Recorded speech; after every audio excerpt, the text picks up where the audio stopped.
Hi everyone, I'm Maddie. And I'm Amber. And we're Witches Talking Tarot.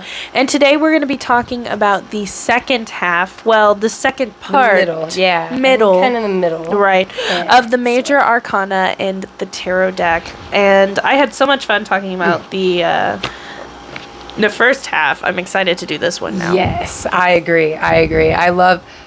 Talking cards is just fun. Right.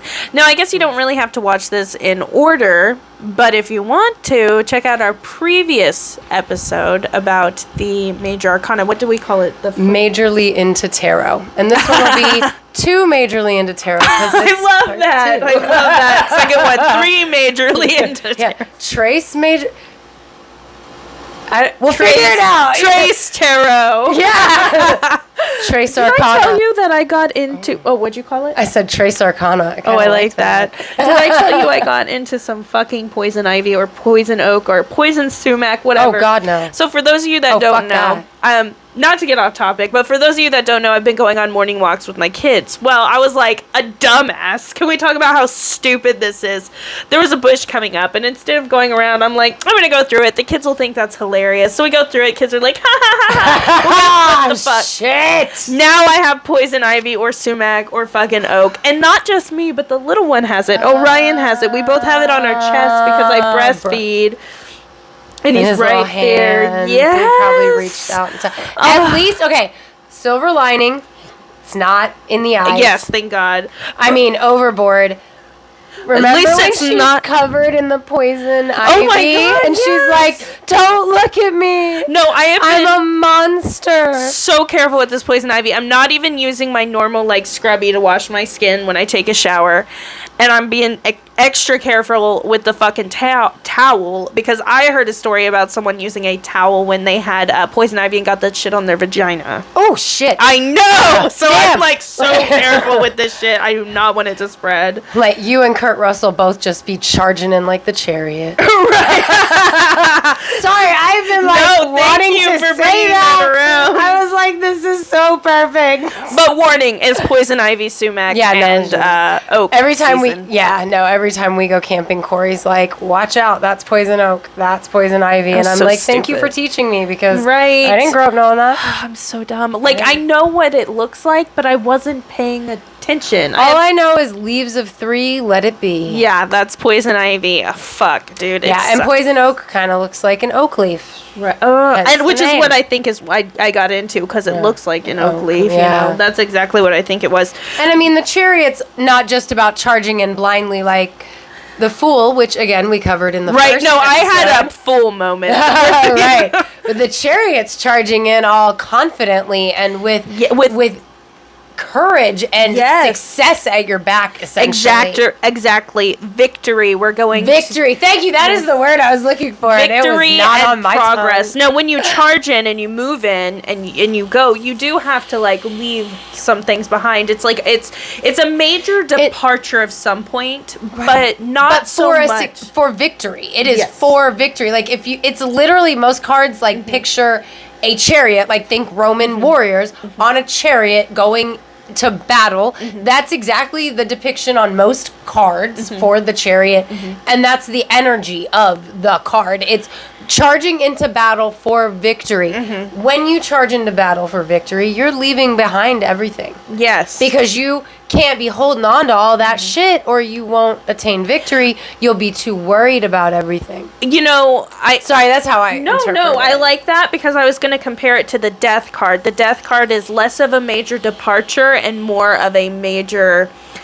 goodbye, letting go, transformation thing. So I feel like that's what makes it different, is the way that you explain it. I got to talk about, see that. In my deck, and I did not pull out the Chariot card because my deck's all messed up, but I love it because it's Daenerys Targaryen on Drogon, and she's got her on a dragon. Yes, exactly. She's got her army, the Dothraki army, and she's like, we're gonna take back the 7 kingdoms. And I love that they chose that moment for the Chariot because, like you said, charging in on a fucking dragon. Well, and I'm just gonna have to then call out that in my deck, the Chariot is Samwise Gamgee with his bushel of vegetables in his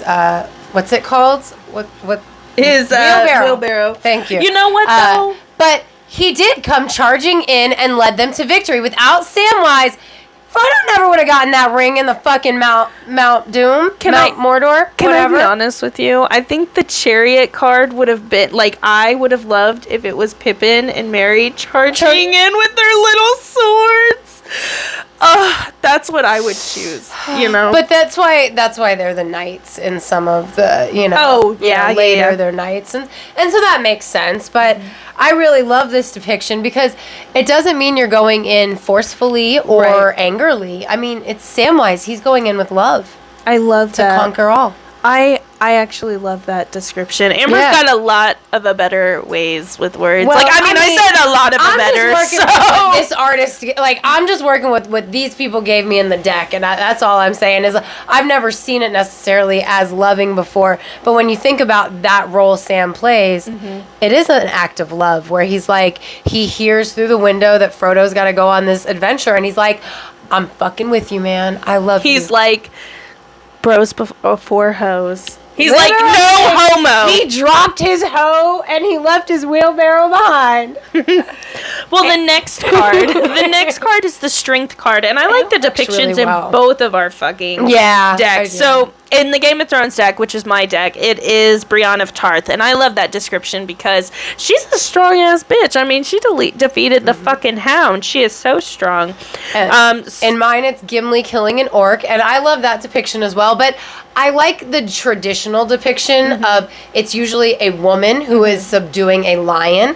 Quite often pulling it open by the mouth, and it's to represent our higher selves ruling over our animal instincts. And so it really represents that inner strength. Well, and that's why, absolutely, and that's why I love this card in my deck, because it is Brienne of Tarth with the lion. She's holding Jaime Lannister's sword, which has a hilt of a lion. I know that it's fucked up, but I want Jaime to have gone for Brienne. When it would have been not shitty of him. Because at one point, I do believe he did kind of try to get with her, but it was shitty, you know what I mean? Right. Wasn't it after something to try and make himself feel better more than being loving with her? Fucking left and went to Cersei. Fuck that guy. Tormund. That thing. That's what I'm... Tormund wouldn't have fucking but done that. I loved the way she looked at him, and if he could have looked at her back, that would have been the world to her. You know what I mean? But look at how Tormund looked at her, dude. Speaking of look at, I feel it's a good time. Look at our new water bottles. And if you become a Patreon in many, many months, you might get one. Looking at you, Michelle. So I had to... Melissa, God damn it. I was like, who the fuck is Michelle? It's the M thing. It is the M thing. Melissa, I apologize. If Michelle's a name you get called often, I often get called Amanda, and it pisses me off. If you call an Amber Amanda, it probably makes her mad. Well, if there is a Michelle, definitely check out our Patreon. Yeah, sure. I bet we have a list. So what I love, if you don't mind, I'm going to read this real quick. So for the strength description in my card, or my deck, and I love this. Lady Brienne of Tarth is strength. With courage, she had survived taunts and rejection. All my life, men like you have sneered at me. And all my life, I've been knocking men like you in the dust. Fuck yeah. Fuck yeah. That quote. That was awesome. I mean, I love that she's strength. Don't get me wrong. I just love the typical depiction because it really illustrates that inner strength over animal strength, But Brienne is fucking strength. It says, Jaime and Brienne torment yet rescue each other, eventually finding balance and resolution, which the strength card represents. It says, when Brienne is about to give Jaime his sword, Oathkeeper back at River Run, Jaime says it will always be yours. In this touching moment, the sword becomes a symbol of their new mutual respect and Brienne's enduring strength. Well, and I'm going to say that I love, as we go through, we are going through the story that the Major Arcana tells you, right? So you go from being the warrior in battle on the chariot, going to drive for victory, you move into the place of strength, inner strength as well as outer strength, and then you move to the place of the hermit, where the hermit, my favorite thing that I ever learned about the hermit is The Hermit is the magician all grown up. So the magician, go back to the last Majorly into Tarot, it's several episodes ago, like at least 10 or more. But like the magician has learned how to manifest his own destiny or her own destiny, their own destiny.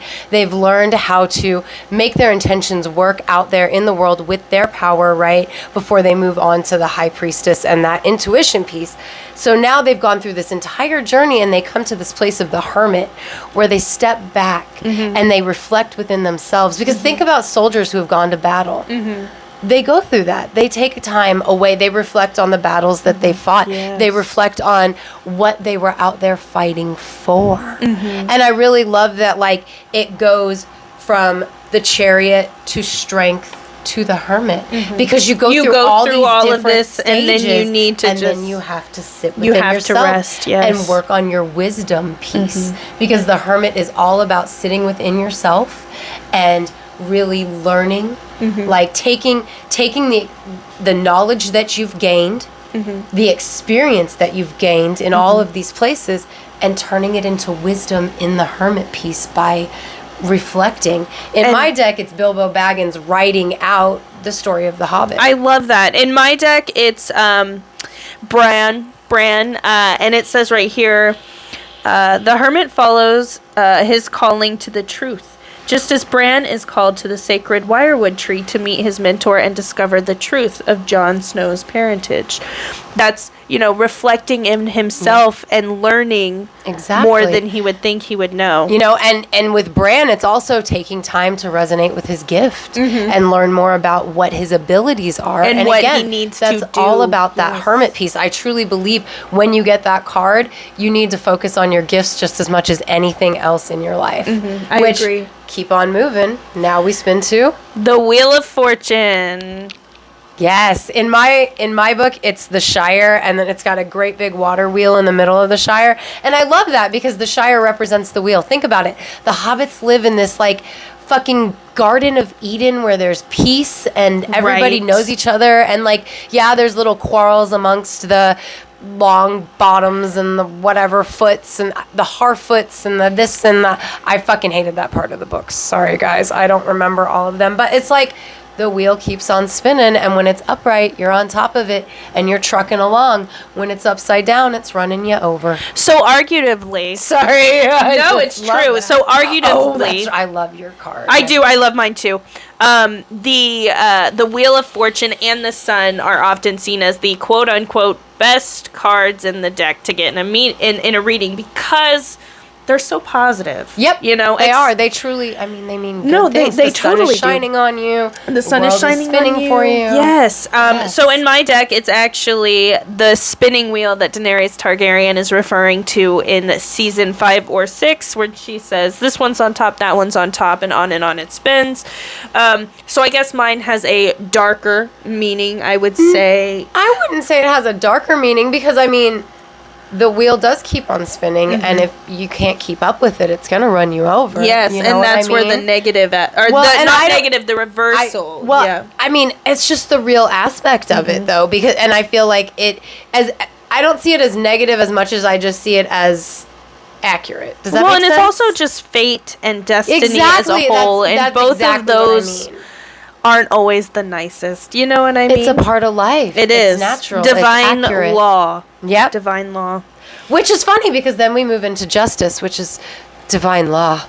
I'm sorry. I can't lie. I feel like they chose the worst thing for justice in my card because it's Ned Stark, and we all know how that turned out for him. Because, he tried. He tried. He was fair. He was just. And because the rest of the world wasn't just, he was punished for it. Yep. He died for everybody's sins. Oh, my God. Ned was Jesus Christ. Oh, my God. Sorry if I offended you. I'm sorry. It was just a joke, guys. But in my deck, it's Legolas. And I like that because Legolas is very just. Just because you're his friend, he's not going to agree with you. And if you're his enemy, but you're right, he's okay.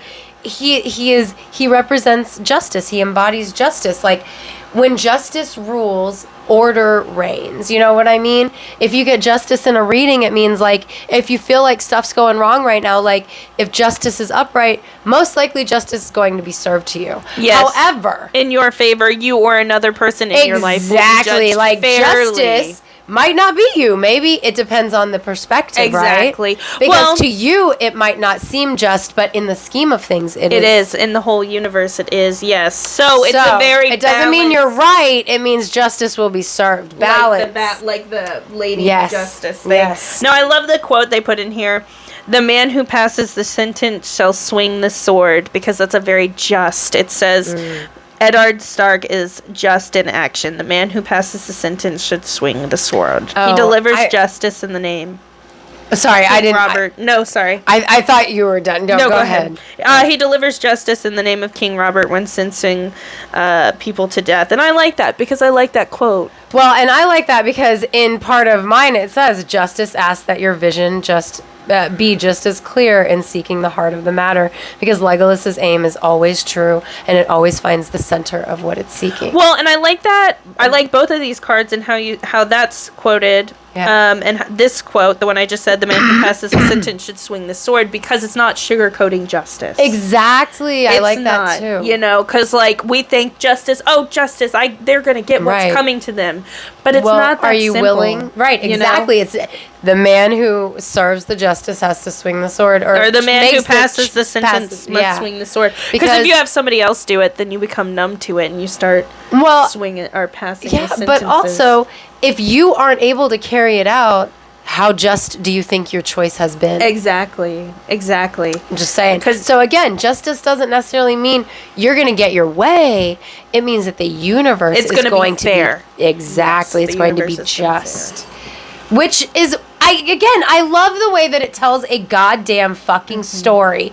Because next we have I'm sorry to interrupt, but like I have to say, like with the Hermit, I feel like taking that time to yourself and reflecting with yourself is going to help you recognize what justice really is. Well, and you know? I agree, and I think that it's also going to help you in that wheel state, because you've taken the time to deal with any of your shit, so now you can move forward, you can move on with life, you can enjoy success. With a clear head. Exactly, and then you can move into that place where, like you said, because you've dealt with your shit, you're able to see everything clearly. Yep. You're able to deal with it accurately or fairly, justly.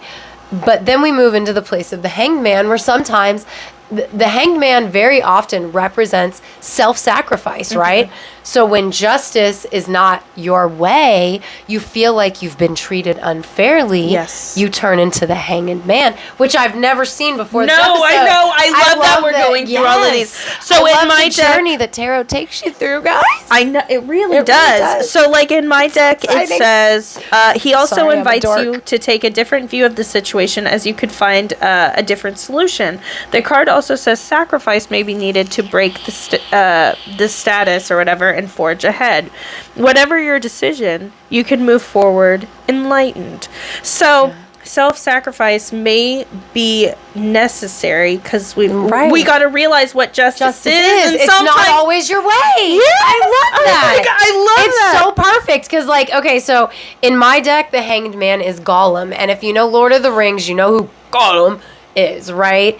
But bound to the will of the One Ring, Gollum's life is sacrificed so the ring may be destroyed. He represents the Hanged Man as he understands what it is to have a shift in perspective so powerful that it alters the course of an entire existence.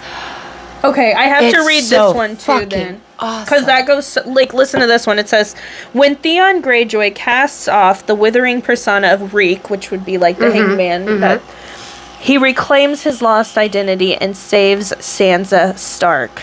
Though the Hanged Man experience of altered reality, a new future can emerge. I love that. I love, because when I saw the Hanged Man, it's like, ugh, because that's a flayed man that's Ramsay Bolton. It's not about Ramsay Bolton at all. It's about Theon Greyjoy removing that skin, that layer, as self-sacrificing himself to save Sansa. And see, I've always loved the Hanged Man card because in my Green Witch deck, it's represented by nature himself, and he has suspended himself from a tree, and he's just existing with everything.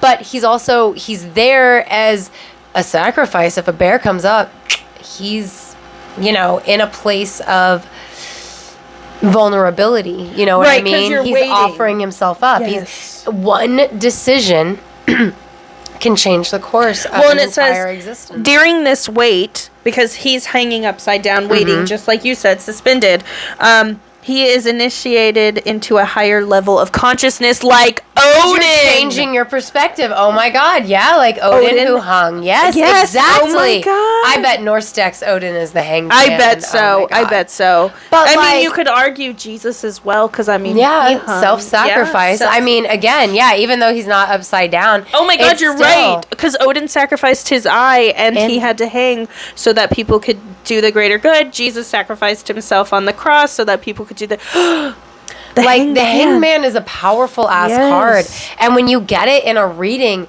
it doesn't mean that you have to give yourself over to anything. What it means is changing your perspective, looking at things differently. Perhaps you have come out of the justice stage feeling like you've been done wrong, but really it's just that justice was served fairly and you didn't get your way. And so you have to look at the world differently. You have to see what it is that let justice be served as justice, not your way. That's all about a change of fucking perspective. And so you do have to self-sacrifice, because you have to allow yourself to let go of these old thoughts and feelings so that you can emerge a new man, like Reek going away and becoming Rika. I know, right? But the experience of Reek. Are you following the journey? Look, guys, this is George R. R. Martin, not me. But the experience of Reek was necessary for Theon, because before Theon was kind of a pussy and he was running all the time. What was Theon's very last fucking thing before he died? He faced the fucking Night King. He had to be the Hanged Man. He had to be Reek in order to blossom and get that courage. And I don't know. Maybe that's a little dark. I hope people understand what I'm saying. Right. Well, I get it, because with Gollum, he used to be Smeagol, and he was obsessed with the One Ring, and he never really changed his perspective other than going from Smeagol to Gollum. But even so, he fought within himself. And I mean... He did. He tried. He tried. I don't like Gollum, so I forgot that he did. Now, Gollum's kind of a little bitch, especially when he bit off Frodo's... Well, when he, threw away the last of the food and blamed Sam for eating it, I was like, fuck you. You're gonna die in a bad way, I hope. And then... He did. But I feel like... If you don't mind me saying... He's a fictional character, guys. It's okay. I don't want a real person. I just want to say, I think in your deck, he would have been a good devil, just because devil represents temptation at times. We're not getting into that card. I'm sorry. I'll talk to you about that later. But I think because you get what I'm saying. I get it, but I also get why it is what it is. Because, they're the humans that couldn't resist the temptation of the ring. And do we want to do one more or no? We're only at 23 minutes. Yeah, we've got time. We were only going to do 6, but you get 7, because 7's a magic number. And then we finish with death, because death is a finality, but it is not the end. It's just a finality. It's what happens after the sacrifice. It's the thing that you had to... Oh my God. Exactly. It's a journey through tarot, guys. And if you didn't believe it... Oh my God. It's true. It's a journey, because death is next after you've self-sacrificed. You've chosen to make this sacrifice, and so we're saying goodbye to the thing that we've sacrificed. And we're moving on. We're transforming and being reborn anew. Yes. So in my deck, death is represented by, can you guess it? It's Arya Stark, which makes sense because she is death personified or personified. So death is a symbolic death as opposed to like say to death, or what do we today. say? Yes, thank She you. said as Arya says to Tywin Lannister, anyone can be killed. In tarot, death is the experience of loss and change that may strike at any time for no reason. It is necessary, and without it, nothing new can grow. I like that. In my deck, it is Mount Doom. Ammon Amarth represents the transforming properties of fire, shaping and remaking everything it touches. As death, Mount Doom is an avatar for creation and destruction, for parting with what no longer serves you. Yes. And the One Ring, it had to go, y'all. It had to go. Seriously, what was the benefit of it? There was none. It was created It was for one evil, ring to rule them all. Yeah, exactly. Yeah. One ring to bind them. One ring to bring them all and in their darkness find them. Yeah. I love that quote. I can't lie. I love it. One of my proudest Pizza Hut moments when I did their Twitter was I actually took that quote and I made it about cheesy crust, and I was like, one cheese to rule them all, seven cheeses to bind them, or some bullshit like that. I don't know, but it was fucking good, y'all. And like everybody got the Lord of the Rings reference, and they were like, "We bow down to you." Fuck yeah, you do. 'Cause who takes Pizza Hut and makes it Lord of the Rings? Amber does. That's who fucking does. I couldn't help it. I was like, a big cheesy ring. I have to make a One Ring quote here. So it's a symbolic death rather than a physical death. So if you get the card in a reading, don't freak out and be like, oh my God. I tell everybody that. I'm like, death does not mean you're going to die. I don't know. Sometimes we can fuck around and pull the death card and be like, literally, my phone is what's recording this. On the back of my phone, there's a death card. You're like, Maddie, you play too much. You need to not be my tarot reader. Yeah. I mean, that said, the death card, I do feel like maybe sometimes it's warning you that you're going to be leaving something you don't want. Absolutely. Including a life. You know what I mean? Not you, but like, right around the time that my beloved 16-and-a-half-year-old dog passed away, do you remember how many times I got the death card? Mm-hmm. Including the one that's on the back of my phone. Very well. I got it randomly at that tarot party we did, remember? Mm-hmm. They gave us each a little goodie bag, and I got the fucking death card. So it does herald a significant change, moving house, a new career, or the demise of a relationship, or other ways of living. This ending often happens quickly and is necessary for clearing the way. It reminds me very much of, again, the Chariot. It's necessary. Yeah, it's a card of movement, even though death would seem a card of stagnation. Mm-hmm. But when you're pagan, you know that death is not an end. It's part of the cycle that you go through. Well, because it's all a cycle, and we just keep going round and round through the same things. And if you believe in the reversed, which I do, I practice the reversed cards, it has the same meaning. It just means like you're really not cool with walking away from it's that anger, regret, shock, and stress. Yeah. So it's like literally the 5 stages of grief? Yes, actually. You say that. Anger, regret, stress, shock, and stress. I mean... And the need to hold on. So the inability to accept the fact that you need to let go of the situation. Right. Either way, you're going to let it go because it's gone. It's just going to be more painful. Yeah. You know? And if you get death with the 8 of Swords, it really means just fucking move on, baby. Yes. Yeah. But we'll get to Minor Arcana much later. I know. I enjoyed this episode so much because I hope people are watching this. We are literally walking on a journey. We are. It's so cool when you realize, like, it really is. The day that clicked in my head was a fucking phenomenal day. We're telling the story of tarot. That's right, because it's a journey. So take a step through the Fool up until death with us, majorly into tarot and too majorly into tarot. If you're watching us on YouTube, please don't forget to like and subscribe. We are so close to reaching our goal of 100 subscribers, and comment what your favorite Major Arcana card is. Fuck yeah. Don't forget to hit us up on all the socials. On Twitter, we're at Classiest Witches. We're Witches Talking Tarot everywhere else that we're present. Hello to our patrons, Victoria and Melissa.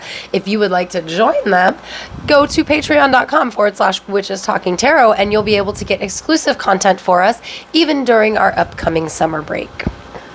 Thank Thanks for coming to sit with us for a spell.